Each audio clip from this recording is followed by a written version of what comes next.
Radio Beograd 1.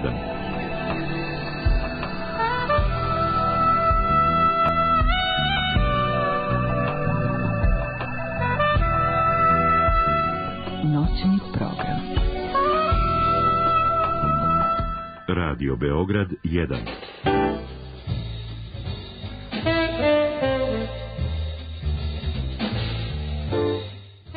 Slušate prvi program Radio Beograda i 96. izdanje emisije Neki to vole noću.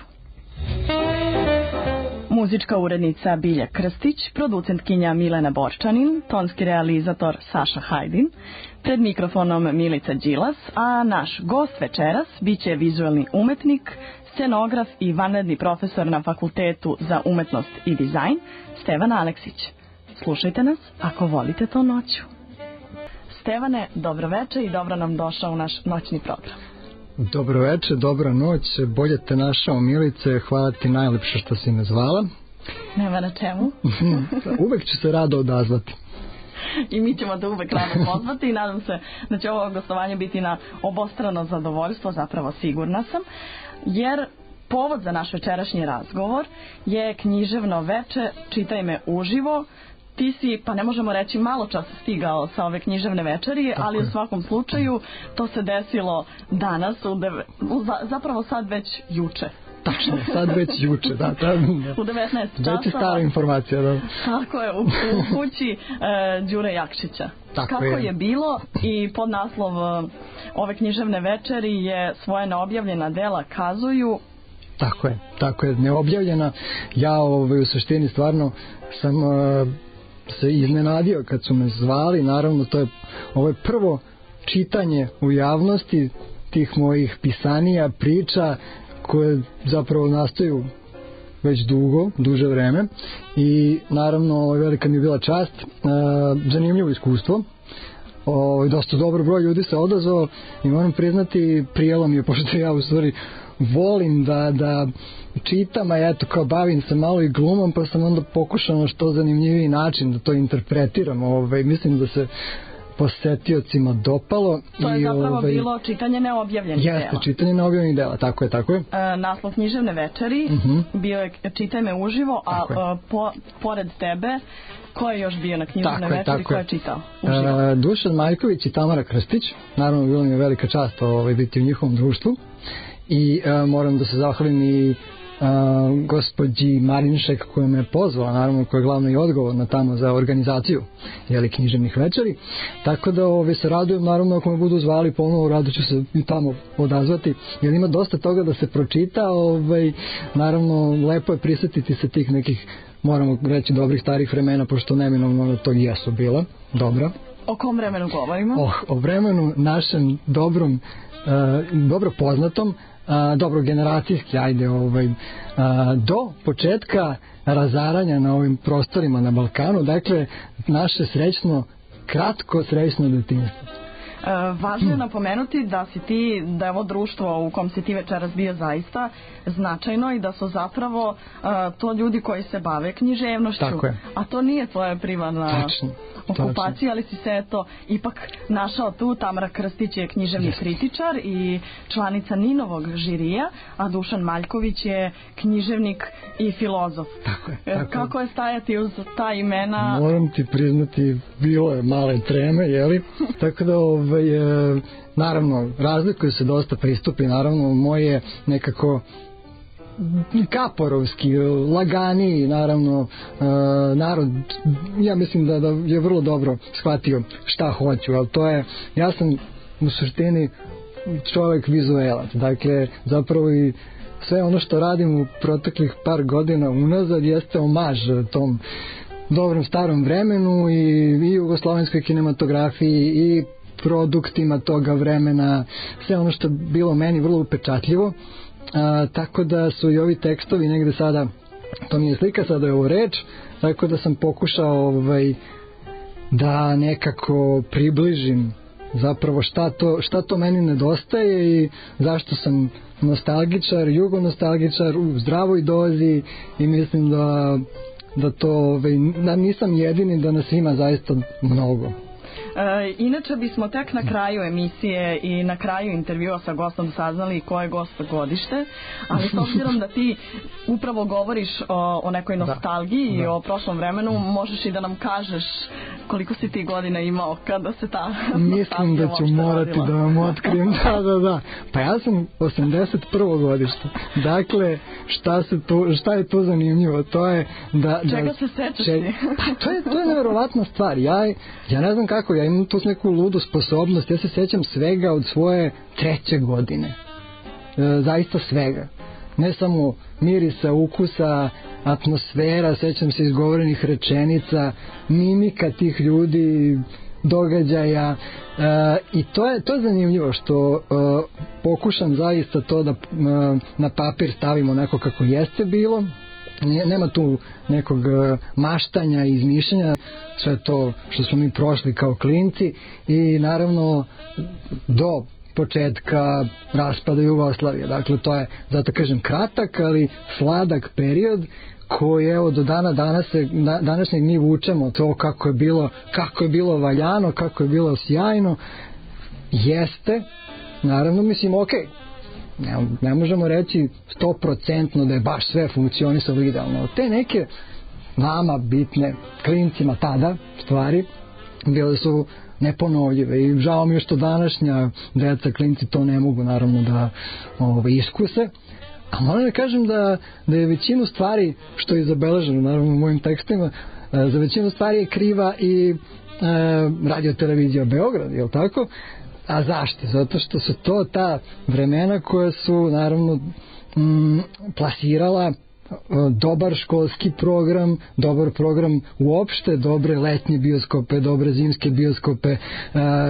Danas se sećam kako sam čekao da se zavrti, ne znam, Ben Hur, Tri musketara, Grof Monte Cristo, Skaramuš, čekam te čase, naravno, da čekam reprizu kasnije, naravno nikad nismo znali kad će repriza, šta, ali to je recimo, i sad zamisli tu situaciju, eto, dok gledaš taj program na letnjem bioskopu, taj film, sve okolo što se dešava, naravno, u kući, u dvorištu, na Tašmajdanu, šta ti u tom trenutku konzumiraš, da li piješ trokut jogurt, ne znam, ne, ozbiljno, da, egzotik, žuti sok sa, ne znam, crvenim polom mesecom, pa jesu, da, koji sladoled, na 2 drške rumenko, da li pričaš Natašu o Ben Huru ili, ne znam, o najnovijoj epizodi Mastersa, He-Mana i tako dalje.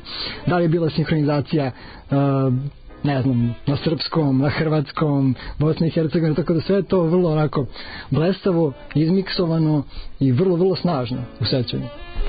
Mi ćemo svakako imati priliku da kasnije čujemo neko od tvojih priča, ali pre nego što se to desi, možeš li nam reći koji su najupečatljiviji događaji iz tvog detinjstva ili mirisi? Pošto čini mi se da u tvojim pričama ima i nekih mirisa kolača i pita. Da, bravo, ima. Pa jeste to, kad se sećamo kolača, zapravo kolači su vezani za specijalne sposobnosti naših baka, jel tako? Tako da zapravo šta tu meni zapravo nedostaje? Pita ili baka? Ne,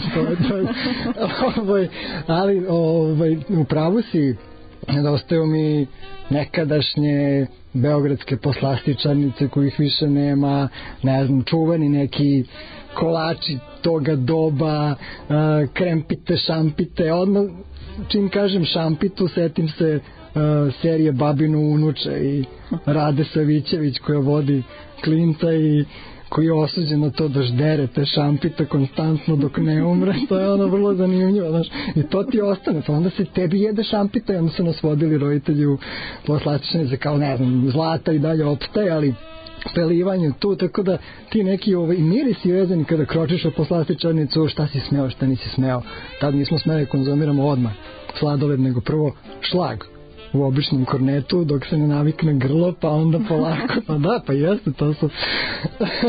Šta je sada ostalo od tadašnjeg Beograda? Pa jako malo, postoje i dalje neka skrivena mesta gde može čovjek da se oseti vrlo prijatno i da budi asocijacije, ali nažalost sve pripada toj prošlosti i prosto je to zato negde sam poželao da to sve ostane zabeleženo onako kako je bilo, tako da eto. Dobro, ti si to svakako zabeležio, ali to još uvek nisi objavio. Ljudi koji su imali priliku da te slušaju večeras u kući Đure Jakšića su to čuli, ali da li će javnost koja je možda zainteresovana za to moći negde da pročita ili opet da čuje to što si ti napisao? Pa ja se nadam, imam negde 70 priča već zapisanih. Dovoljno za zbirku. Dovoljno za zbirku, sad moja želja je još 70, pa da onda mogu da kažem da je spremno za koričenje u vidu knjige, jel tako? A inače, eto, šta znam, recimo, za moja pomenem, Facebook je čudo, ali ja u vidu statusa izbacujem te kratke storije i reakcije su sjajne i prijatelji, kolege, saradnici, svi mi naravno pišu i ohrabruju me i jedva čekaju eto da posudio primerak. Naravno to opet generacijski, neko naravno razume apsolutno sve. Neko ko je dosta mlađi, on hvata se za segmente, seća se šta su mu roditelji pričali, ali reakcije su stvarno sjajne, tako da jedva čekam knjigu. U nastavku i dalje razgovaramo sa našim gostom Stevanom Aleksićem. Stevane, mi smo naš večerasni razgovor započeli zapravo tvojim neobjavljenim pričama. Međutim, i obećali smo slušalcima da će kasnije i čuti neku od tvojih neobjavljenih priča. Ali hajde da razgovaramo sada o onome šta je tvoje primarno zanimanje. Možemo da počnemo sa tvojom posljednjom izložbom. Zapravo to su bili radovi inspirisani spomenicima narodno-oslobodilačke borbe Jugoslavije, a izložba je nosila naziv Zemlje koje više nema. Tako je. Šta smo mi dužni narodno-oslobodilačkoj borbi Jugoslavije u smislu umetnosti? Pa slušaj ovako, šta je mene inspirisalo? Mene su inspirisali ti vanzemaljski spomenici, zapravo konstruktori i kreativci koji su se bavili izradom u to vreme tih čuvenih spomenika imali su zapravo direktivu da oni ne pripadaju bilo kojoj narodnosti, bilo kakvom pravcu, prosto da stvarno može da se kaže da su se neke potpuno druge planete, da simbolizuju generalno jedan stav, naravno stradalni i opet pobedonosni, naravno, toga doba, tako da stvarno sam želeo da ih iskoristim kao dobra polaznica, da ih integrišem u stvari u prostorne koncepte vezane za fantastiku, tako da posmatrač dobije prosto želju da sam skroji nekakvu priču, nekakav scenario, da može tako je, da postojeći spomenik, da može naravno formira neki film u glavi, oni zaista odišu tom nekom zemaljskom energijom, što naravno se ispostavlja da su i dosta stranih izveštača i fotografa također bili inspirisani istim spomenicima i u istom pravcu su išli. To je prosto ta neka fantastika, sve ih asocira na nešto vanzemaljsko. Došlo je do jedne sličnosti koja je primećena i ta sličnost se ogleda u spomeniku na Kosmaju sa delom iz filma Igre gladi. Pa vidiš, to je zanimljivo. Ovo sad si me podsjetila, vidiš, nisam to ni ispratio čak. Odlično. Ti si na toj izložbi prikazao i nekoliko dizajniranih plakata nepostojećih domaćih filmova. Tačno. Jeste, pa koji je cilj bio toga? Pa za to je kriv kolega Kosta Peševski, dramaturg, scenarista. On je zapravo pre ove izložbe došao na tu ideju da angažuje par umetnika i grafičkih dizajnera kako bi se pozabavili izradom plakata nepostojećih filmova. Dakle šta? Plakata filmova koje mi želimo da vidimo ili opet posveta nekom dobro znanom domaćem filmu. Ili naravno toj kinematografiji koja više ne postoji. Naravno ja sam imao već ranije, pre nego što on to predložio u glavi, šta bih slično radio, jer je vrlo inspirativno. Tako da mislim da je najdraži nastavak filma Crni bombarder, recimo, koji se zove Hodam sad kao zombi, a žanr je opet horor fantastika. Dakle, šta se dešava, mi smo čak imali sinopsise. Kosta je napisao sinopsise, nešto sam ja dodavao, tako da opet vrlo inspirativno filmskim autorima. Evo, Darko Bajić je bio na izložbi, njemu se izuzetno dopala ideja i rekao je, pa ja bih volao ovo da radim jednog dana. Da li razmišlja o nastavku? Da, ja se nadam da stvarno bi bilo dobro da taj film jednog dana nastane u takvom obliku, da mi vidimo kako se Crni i Luna razračunavaju sa zombijima. Naravno, to je onda i Planeta U. To je, recimo, nešto kao Star Wars, ali partizani i nacisti u svemiru, u kombinaciji sa specijalnim gostom iza Hollywooda. Pa smo, ne znam, pored glumaca koji više nisu sa nama i onih koji su vrlo aktuelni danas, ubacili neke američke zvezde. Mislim, ja sam kriv opet za tu igrariju, ali ne znam, mogu se na plakatu vidjeti Stevo Žigon, pa ne znam, Ratko Polić, Vojin Ćetković, Nada Šargin i Dolph Lundgren kao specijalni gost. Ne znam, opet to sve ima svoje zašto, ali mislim da se i taj plakat dopao ljudima.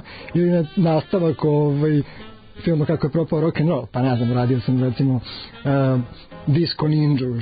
Šta bi bilo sa Komom da je nastavio storiju šta se dešava sa Disco Ninjom. I naravno tu je Lepa Brena, Jugoslovenka film. Šta se dešava? Hajde da se volimo ponovo. Dakle, posle 10 godina pauze nakon ratova na ovih prostorima, Brena je rešila da svojim bendom krenu na turneju ponovo. I onda počinje haos. Da, Jugoslaviju. Tako je. Jer šta, Brena je vrlo značajan i ona jeste zapravo Jugoslavija. Ona je vrlo važan simbol te bivše nam zemlje. Tako da vrlo zanimljiv plakat i to je jako dobro prošlo. Ja radim i dalje na tim plakatima, možda će biti još neka izložba. A da li postoji neki film koji je zaista postojao, a za koji bi ti voleo da si uradio poster i plakat? Dobro pitanje.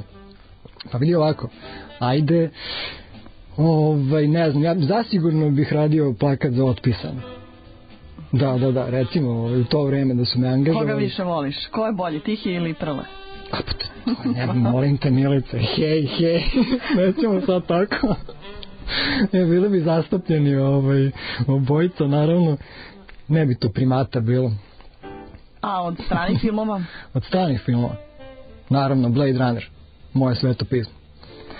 Ti si zapravo posvetio jednu izložbu Blade Runneru, yes, tako? Tako je.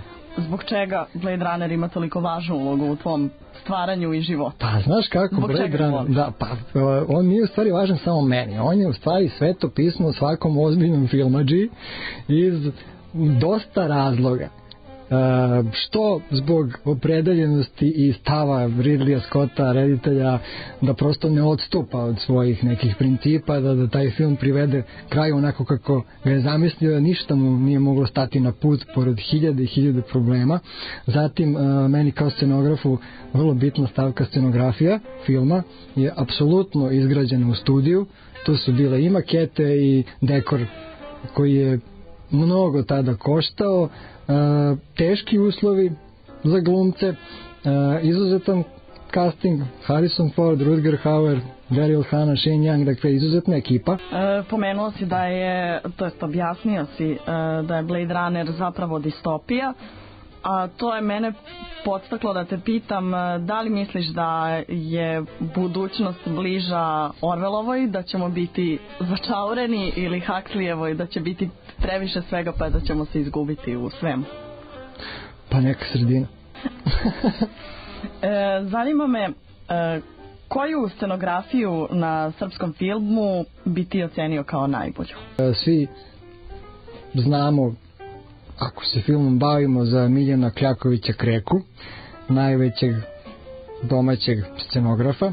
Naravno, on radi strane produkcije, radi u Hollywoodu, ali meni je Krekina scenografija filma Underground Kusturičinog zaista famozna. Sve je izgrađeno u studiju, opet po izuzetno teškim uslovima, teškim okolnostima, ali izgleda zaista perfektno, tako da eto, neka bude underground.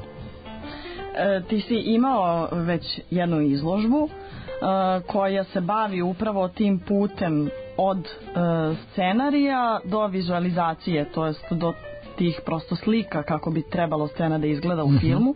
Da li možeš onda i za naše slušalce da pojasniš koji je zapravo proces rada na filmu jednog scenografa? Naravno, i hvala ti na tom pitanju.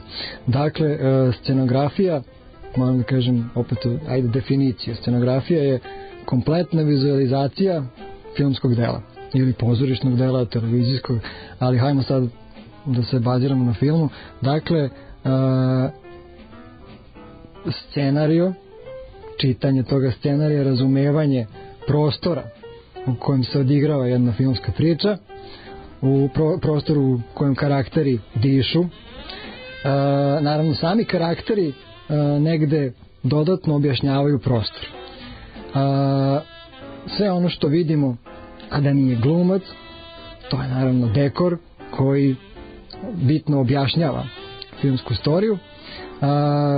Kaže se da je dobra scenografija ona koja ne odvraća pažnju. Slažem se.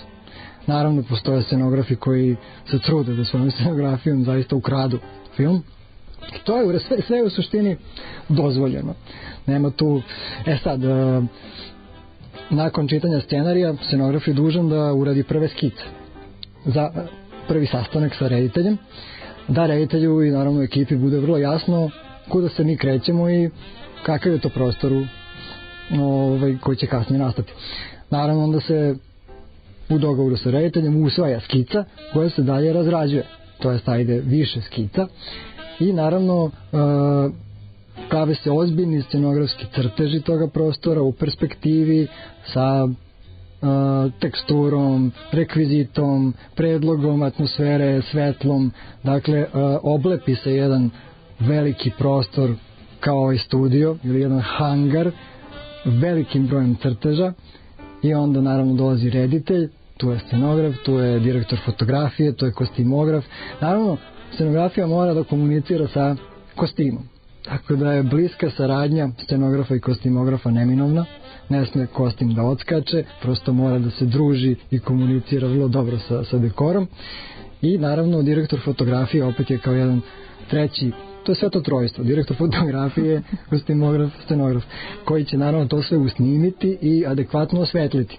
A da li se dešava nekad da se viđenje scenografa ne poklapa sa viđenjem scenarista? Kako da ne, apsolutno, i scenarista i reditelja. Dakle, nekada scenograf izrežira film, scenograf uradi mizanscen, recimo u pozorištu, pomogne reditelju.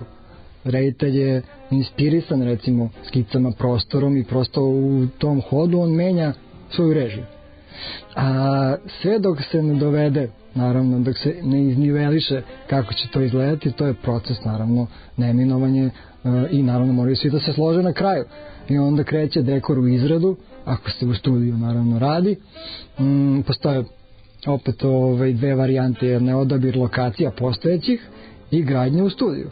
Tako da ta gradnja u studiju je vrlo, vrlo bitna i budžet je tu glavna stvar, znači koliko para, toliko muzike, to mora tako da se kaže, ali naravno kada gledamo jedan ozbiljan film, jedan ozbiljan blockbuster, zaista moram priznati, tamo je sve gradnja i uslovi u studiju su drugačiji nego na otvorenom, tako da svi više vole da rade u studiju. Tu ne postoji problem sa vremenom, ne razmišljamo o tome da li će padati kiša, da li će padati sneg, tu su svi ušuškani, vole da rade u studiju i to su ozbiljni problemi za scenografa, pogotovo ako radi repliku prostora realnog u kome nije dozvoljeno snimanje. Recimo jedna katedrala, crkva Svetog Petra u Rimu, recimo evo Kreka Kjaković je radio kupolu u 2 dela, to su 2 hangara, prosto kupola nije mogla stati u jedan studio, tako da je rađena iz 2 dela, pa onda na zelenom platnu kompjuterski spojena, jer naravno niko nikad nije imao dozvolu da snima u crkvi Svetog Petra akcione scene. Takođe Venecija u 80% slučajeva nikada nije prava, jer u Veneciji ne možeš snimati, nemoguće je, prosto pogotovo epohu, jer onda moraš da skidaš ja ne znam, milione reklama, zatvaraš radnja, obustavljaš turizam, tako da Venecija se uvek gradi u studiju. Otkrićeš nam još neke tajne. Još jednom da vas pozovemo da pitanja za našeg gosta možete postaviti telefonom na 011 322 5099. Stevane, pričali smo malo čas o scenografiji, a s obzirom na to da je tvoja pasija zapravo naučna fantastika, potpuna sloboda za scenografa i generalno je često zamka. Sad, da li je sloboda naučne fantastike zamka, jer ipak treba nacrtano sprovesti u delo, ili je ta sloboda da se izmašta prednost?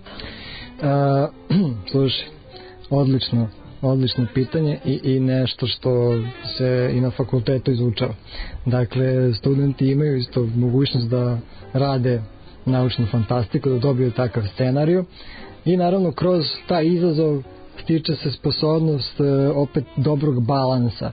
Jer fantastika u suštini nije puko crtkaranje i fantaziranje, nego prosto mora da se zasniva na nekim vrlo poznatim pravcima i u arhitekturi i istoriji umetnosti, jer to je u suštini sublimacija stilova.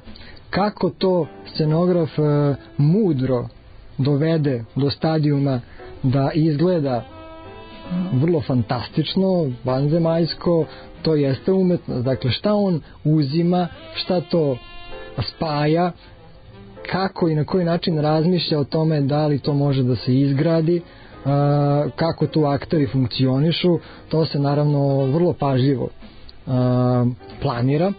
Arhitekte su uvek tu da pomognu scenografu, ne samo arhitekte, to su i construction menadžeri. Naravno, oni moraju da budu sasvim sigurni da kada izgrade taj naučno-fantastični dekor, da će to biti apsolutno stabilno i ne postoji nikakva opasnost. Tako da saradnja opet više... Sveto trojstvo? Pa da, na kraju se opet ispostavi. Jer ne može, na velikom filmu ne može sve jedan čovek, scenograf, se recimo eto u Hollywoodu naziva production designer. To je dizajner čitave produkcije. Od njega zavisi koliko će da košta i kompletna vizualizacija. A da li je scenografija naučne fantastike skuplja od drugih filmskih žanrova, da tako kažem? A znaš šta, u današnje vreme dosta se toga animacijom postiže. Sad, to je opet saradnja scenografa koji opet mora da izgradi 50% dekora, a onda tih drugih 50% koji se rade animacijom, preko naravno specijalnih programa, kompjuterom, to mora izgledati vrlo uverljivo. I zato postoji u Hollywoodu 1 do 2 kompanije koje to vrhunski radi, da naravno gledalac ne može da pronikne gde je ta granica, gde se završava realan dekor, gde počinje onaj izmrštan na kompjuteru. Pričamo o Hollywoodu, a pa da. Postoji li naučna fantastika u smislu filma ali postoji. U Srbiji? Da, to pitanje neminovno postoji. I evo, ja sam već 8 godina vezan za festival srpskog filma fantastike.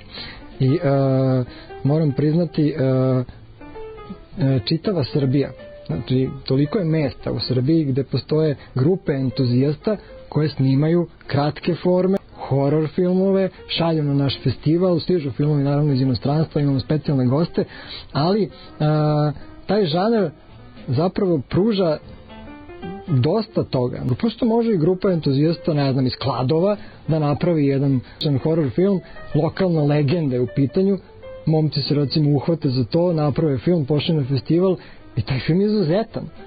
Zato što naravno postoji toliko zanimljivih predanja ovde na našim prostorima da se izrodi vrlo zanimljiv film, kratak, ali također imamo i ozbiljne produkcije. A što se tiče dugometražnih? Pa evo, recimo, pomenut ću Milana Todorovića, on je producent i reditelj, on je režirao prvi srpski zombi film, Zonu mrtvih, pa je onda... Ono u Pančevu? Tako je, u Pančevu se snimalo, pa onda imamo Mamulu o morskoj sireni u biti, gde je zaigrao i Franco Nero, specijalni gost, je li tako, velika legenda. jako je zanimljivo kako taj film nastane, opet dobar scenario je ključna stvar. I naravno dosta mladih ljudi sa Fakulteta dramskih umetnosti ima želju za fantastičnim filmom, naravno svi rade na tome da jednog dana mogu nekako da realizuju to, tako da naravno menja se situacija u zemlji i kompjuteri su dostupni, dosta mladih se bavi animacijom, tako da opet kažem sve je izvodljivo. Taj žanr polako počinje da živi. A da li naučno-fantastični film može da se napravi bez specijalnih efekata? Može. Naprimjer, Sabirni centar. Da, apsolutno. Goran Marković to uspeo i to perfektno.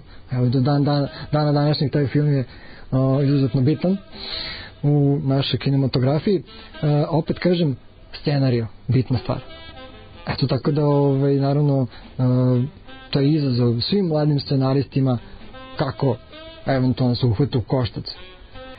Stevane, ti u stvari imaš jako puno zanimanja i hobija i sve se to prepliče, ali recimo da je osnova neka scenografija. Pa je. I ljubav prema filmu. Tačno, da. Pa kada je to počelo? To je počelo od najranijeg detinjstva. Opet, znaš kako, posmatrajući sve te heroje filmskog platna i uživajući u čarima videoklubova, nekadašnjim VHS kasetama, to prosto se javljala potreba za nekom replikom viđenog, tako da sam tada odmah čim bi se završio neki film koji sam pogledao, pokušavao bih to isto da nacrtam, a onda da recimo u sobi sam pravio prve scenografije, recimo gledam neki piratski film, gledam recimo Gunise čuvene i onda pravim rekonstrukciju jedrenjaka, pravim kostim gursovskog kapetana, od sobe pravim haos, koristim sve živo, tako da prosto negde želja da evo i danas pokušam nekako da objedinim to sve, zato i kreiram kratke forme filmove, napišem scenario, igram u tom filmu, režiram, montiram, prosto sve nekako uradim, bavim se scenografijom također, tako da baš je golema ljubav prema filmu, ovo da. Pomenuo si VHS kasete. Nedavno je japanska kompanija Funai Electric objavila da će ovog meseca proizvesti poslednji komad video rekordera, nakon čega on odlazi u istoriju. Tako je. Pretpostavljam da ti imaš neki komentar na ovu šokantnu vest. Pretpostavljam da tužim, da. Pa kako ne, to je tužan dan, prosto pečat, završetak jedne ere. Prosto svi znamo čari VHS traka. Mnogi filmovi su doživeli popularnost kada su izašli na VHS-u i naravno kućnim gledanjima postali kultni filmovi, iako su recimo loše prošli na premijerama, box office-ima. Tako da tačno znam koje sam filmove tada želeo da posjedujem, šta su mi snimali u videoklubovima, koji su to žanrovi bili, i bilo ih je dosta i onda smo to vrteli kao blesavi, to je ekipa iz kraja, braća, sestre, tačno se znalo šta gledamo i to je toliko puta smo pogledali jedan film, to prosto nije bilo normalno, znali smo ga napamet, igrali smo uloge. Koji su to filmovi bili na primjer? Pa bili su tadašnji akcioni heroji 80. godina, to je bilo neminovno da smo klicali Jean-Claude Van Damme, ne znam, Chuck Norrisu, Arnoldu Schwarzeneggeru i tako dalje. Era ninja, izvinjavam se, ali znalo se, Michael Dudikoff, američki ninja, 1, 2, 3, 4, 5, 6, nebitno, Rambo, Robocop, to je ta era superherojskog akcionog filma. B produkcije koja je cvetala, pojedine kompanije tada su se rodile,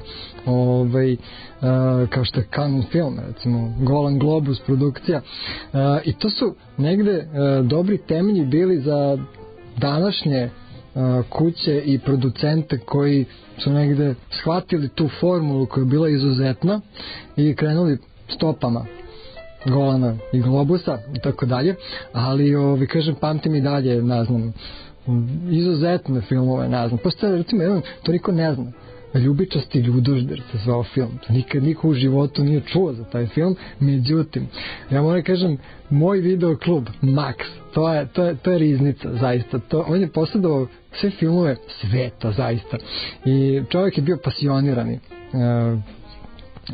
lud je bio za filmom, bio novinar, nekako je uspevao da nabavi sve moguće filmove, pa i tog ljubičastog ljuduždera koji je bio tako neka dečija varijanta sa malo nekim zanimljivim efektima, to je prosto bilo tada nama fascinantno i dobra muzika, evergreen, od, ne znam, Čabi Čekera, Čaka Berry i ostalo, to je bio neka forma muzikla u suštini, ali to recimo sećam se, ceo kraj dolazio kod mene samo da bi taj film gledao. Pa da, pa onda Mačak u čizmama, Christopher Walken kao Mačak, mislim, to je opet, prosto niko ne zna da taj film, opet ceo kraj dolazi tu kod mene da bi taj film gledali, znali smo napamet, zaista. A koji si superheroj želeo da budeš? Da, Jean-Claude Van Damme, on je kriv za sve. Trenirao sam posle borilačke veštine 7 godina zbog njega. Pokušavao sam da pravim špagu kao blesao, znaš. To je ta era, prosto. I dan danas pratimo šta se dešava na polju akcijnog filma, ali bilo je nezaboravno tada. A da si, na primjer, sad superheroj, koju bi moć voleo da imaš? Pričam o moći ovim nemogućim. Nemoguće moćima, da. Pa da, kao, pošto smo u eri. Da, Avengersa, X-mena, da, pa to. To je sad opet popularno. Superman, Batman, da. Jeste, a vidiš, nikad nisam nešto bio zagrižen za Marvel i DC junake. Ne znam, prosto nisam možda tada voleo dovoljno strip. Da, malo sam kasnio. A da li, na primjer, Marvelovi junaci spadaju u naučnu fantastiku? Apsolutno.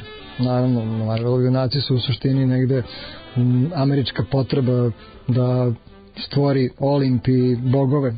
Prosto nadomesti to nešto što mitološko, jeli? Tako da te specijalne moći su famozne i to je apsolutno fantastika i to su jako skupi filmovi, ali izuzetno profesionalno rađeni. Naravno, kompanija Disney opet tu ima dosta udela, jer naravno uspe da isfinansira tako velike projekte. Ali, pa ne znam, volim ja Supermana recimo. Ajde, neka bude moći Supermana. Ti imaš pseudonim Van Alex. Ah, da. Šta to znači i zbog čega baš Van Alex? Pa, kad je Stevan Aleksić postao Van Alex? Pa, znaš kako je razmišljao, to opet negde u nekim ranim danima, gledao sam 3 musketara. I onda sam se zanimao imenima glumaca koji su igrali, to je verzija iz 48. godine. Gene Kelly je bio D'Artagnan, naravno Richelieu je igrao ni manje ni više nego Vincent Price i postaje tadašnji glumac Van Heflin se zvao, on je igrao, mislim, Atosa. Taj Van Hefling, to mi je tada zazvučalo kao nešto mnogo cool, kao Van Hefling, onda sam skapirao, pa čekaj, Stevan Aleksić. Stevan Aleksić, pa što ne bi uzeo Van, poslednje 3 slova, Stevana i tako se rodio Van Alex, smešno je, ali tako se potpisujem prosto na neka dela i zanimljivo. Naši slušalci koji možda nisu ljubitelji naučne fantastike i horor filmova u koje se ti prilično razumeš, bi možda trebali neku tvoju preporuku. Sa kojim filmovima osoba koja nije sklona tim žanrovima bi trebalo da počne da bi ih zavolela? Pa nisam ni ja bio od uvek ljubitelj horora, ali kada sam upoznao Miroslava Lakovriju, majstora specijalnih efekata na našem prostoru, koji naravno radi i u okruženju i u inostranstvu, on je prosto negde edukovao što se tiče tog žanra. Pa neminovno je opet vratiti se u 80, tad su nastali kultni horori. Horor nije danas nešto ono što je bio nekada, naravno. Opet, zašto je on, zašto sam ja zavoleo te horore 80, bili su mnogo blaži i opet nekako je bila pažnja usmerena na te handmade efekte, dakle nije bilo animacije, nego se prosto sve pravilo i maska i šminka, to je bila ključna stvar i prosto eto i danas mi je zanimljivo vidjeti kako su tih godina nastajali neka stvorenja na filmu, kako se rodio, ne znam, Predator, kako je nastao Freddy Krueger, koliko su se namučili da izmaštaju prosto te maske, koliko su ih pravili, ali uvek ću preporučiti Halloween, prvi deo, Noć veštica, majstora Johna Carpentera, maglu Johna Carpentera, jednostavno John Carpenter za početnike. A što se tiče domaćeg filma, gde je tu horor? Koji su domaći horor filmovi? Hajmo odmah da kažemo da tu Leptirica, recimo, jel tako? Od početka i Sveto mesto. Noćna mora mnogih. Noćna mora mnogih, naravno. Eto, molim lepo, Leptirica. Stevane, koje su lokacije u Srbiji dobre za snimanje naučne fantastike i horora? Cijela ova zemlja je naučna fantastika i horor, ali naravno, eto malo šale, znaš kako, ima toliko napuštenih industrijskih postrojenja i fabrika koje su zaista inspirativne. Koji je posljednji ljubavni film koji je dobar, a da si ga pogledao? I koji bi preporučio našim slušalcima, naravno? Sjajno pitanje. Ja se opet se vraćam na stari film, što mogu gledam uvek, a to su Mostovi okruga Madison. Clint Eastwood, Meryl Streep, ko nije pogledao, definitivno vredan gledanja. A recimo, volim i Sunce iznad Toskane, Diane Lane. Toskana, Diane Lane, apsolutna preporuka. To recimo ta dva. Zbog čega manjka ljubavnih filmova u filmskoj industriji, pre svega u Srbiji? Pa znaš šta, verovatno zato što manjka i ljubav. Ti si ljubitelj i filmskih muzičkih tema? Yes. I koji žanr u tom smislu preferiraš? Da li i dalje ostaješ u domenu naučne fantastike? Pa ne toliko. Ne, opet se vraćam soundtrackovima 80-ih, dakle filmova 80-ih, ali u stvari naučni fantastični filmovi 80-ih su imali taj neki dobar pop rock, ima dosta vrednih soundtrackova naučno fantastičnih filmova, ali dobro, evo opet pominjamo Blade Runnera i Vangelis, naravno fantastične kompozicije, soundtrack filma Povratak u budućnost recimo izuzetan, Aliena, pa opet Carpenterovih filmova, s obzirom da je John Carpenter i kompozitor, pa je radio muziku sam za svoje filmove. Evo i pod stare dane izbacio nov album fantastičnih izgubljenih tema. To je preporuka, može se naći na YouTube-u. Tako da trudim se da isto imam dobre playliste prosto koji me inspirišu i dok radim. Ima ih dosta. Naši slušalci će u subotu uveče imati priliku u našoj emisiji Film da čuju i muziku iz domaćih filmova. Koja je tvoja omiljena muzička tema iz domaćeg filma? Tito i ja. Uvek će biti. Da. Opet zato što me vraća u taj neki period, jeli? Ali moram pomenuti i opet Underground, to je Goran Bregović, jeli? Pa Dom za vešanje ima specifičan soundtrack, dobar. Zatim serija Vratit će se Rode ima izuzetan soundtrack, tu je Loša radio muziku. A serija Bolji život? Hajmo malo na Bolji život, bravo. Pa nezaboravna muzička tema, špica, jeli? Kako da ne, tekst Ljubiša Bačić pisao, znamo ko je pevao, Dado Topić. To je neponovljiva serija, poslednja velika jugoslovenska serija. I upravo zbog toga si ti napravio neku za sada privatnu, čini mi se, kolekciju postera. Jest, tačno. Reci nam o čemu je reč. Pa evo, ja se nadam da će u septembru biti izložba, nazvao sam Character Poster Art, dakle svaki lik iz Boljeg života dobio je svoj poster u maniru tako nekog stranog filma. Ne znam se prosto koji mi je karakter draži, ali za kraj ću uraditi Gigu Moravca, naravno to planiram onako već duže vreme, bit će zanimljiv.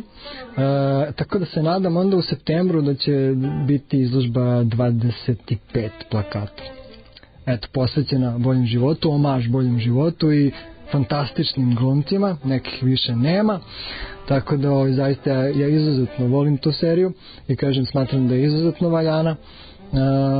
Fantastična to ekipa bila, neponovljiva naravno. I eto, nešto malo. Kada se reprizira, onda je naravno ponovljiva.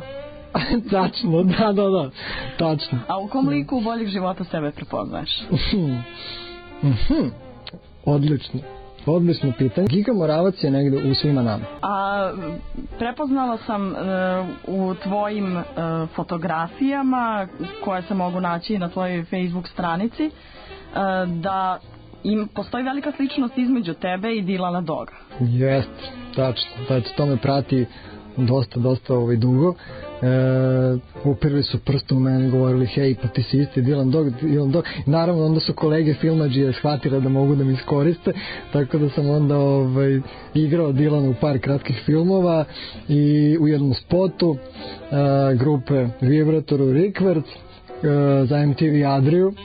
Tako da ne znam, eto, šalju mi pisma fanovi iz Italije, dođi ovamo da snimamo fan filmove o Dilanu Dogu, ne bih baš možda ostanem bez bubrega, tako da im razmislit ću dobro, ali da, Dilan me prati. Ljudi vide sličnosti između tebe i Dilana Doga, ali vidiš i ti sličnosti među domaćim i stranim poznatim ličnostima. To je još nešto što radiš interno. Yes. I još uvek nije objavljeno. Tačno. Nekad te poznate ličnosti ti prepoznaš i u nekim likovima iz crtanih filmova. Tako je. Upravo. Da li možemo da očekujemo izložbu tih komparacija? Po svemu sudeći morat će se desiti jednog dana i ta izložba, zato što svi žele, svi mi pišu hajde, ovo moraš da izložiš. Biće to zanimljivo. Znači možemo da očekujemo izložbu. Pa izgleda da. Naš gost je vizualni umetnik, scenograf i vanredni profesor na Fakultetu za umetnost i dizajn Stevan Aleksić, koji je večeras zapravo bio gost sasvim drugim povodom, a naš povod bila je književna večer u kući Đure Jakšića i ovo književno večer imalo je naslov, da tako kažemo, Slušaj me uživo, čitanje neobjavljenih priča. I mi smo na samom početku emisije obećali našim slušalcima da će oni čuti jednu od tvojih neobjavljenih priča i da ćete slušati uživo. Mi smo se pretvorili u uši. Evo za vaše uši, nešto lepo, nadam se. Volim nedelju. Strasti se u Beogradu stišaju, zamre tutnjava po ulicama, nema gužvanja u gradskom prevozu, vazduh kao da je čistiji, a pred očima bistrije. Imam svoju rutu kojom se protegnem, a jedna od nezaobilaznih stanica jeste Kalenić pijaca. Lagano, sporim hodom, prođem pored kafane, te osmotrim ima li kakvih zanimljivih karaktera koji studiraju novinske članke, dok sa velikim uzbuđenjem srču teleću čorbu ili čorbast pasulj. Ljupka neka lica ćućore ispijajući slatko svoje kafice. U tom trenu se iznerviram što kafu ne konzumiram i nisam u mogućnosti da sa takvom ljubavlju pristupim šoljici. Nedelja se zavukla u domove, a šansu na trotoaru koriste simpatična stara gospoda. Pozdravljaju se dugo i razmenjuju zapažanja o svakodnevnici. Energične gospođe šetkaju svoje psiće, dozivajući komšinice iz susednih zgrada. Temperatura baš onakva kao nekad. Taman za čašu hladne boze u poslastičarnici. Osvrnem se prema cvećarama, ponese me kolorit. Cvećarke fajtaju svoju staklenu baštu i slade se ajdered jabukama sa tezge nasmejane bakice koja razvezuje čvor svoje marame. Kantari zveckaju. Imam potrebu da kadriram u slow motionu. Nedelja je u tržnicama, jagodama, škembićima, krempitama. Gospodinu Leviju i tetka Jeli, njihovim letnjim šeširima i bež espadrilama. Nedelja je u partiji šaha na terasama, u pločniku Krunske ulice i bulevara. Nedelja je u starim fotografijama iz metalne kutije austrijskog keksa. Nedelja je u maminom ručku. Stevane, nadamo se da ove tvoje priče nećemo morati samo uživo da slušamo, već ćemo moći da ih pronađemo negde i napismeno. Obećavam. A izložbu si nam već obećao u septembru. Tako je, vidimo se u septembru. Vidimo se u septembru. Stevane, puno ti hvala što si bio naš gost. Hvala vam.